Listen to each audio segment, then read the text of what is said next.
Good morning, ma'am, and my dear friends. Today, I, Deepika Thakkar, will tell you about story of four sisters. Once upon a time, there was one mother. She lives with her four daughters. They live together.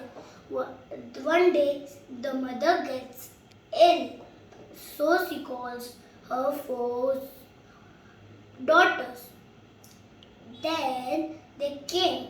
Then she tells, get bunch of sticks. Then she tells to break it, but anybody cannot break it. Then she tells remove one and break it. Then everybody can break it. Moral of the story is we should be in unity, not alone. Thank you.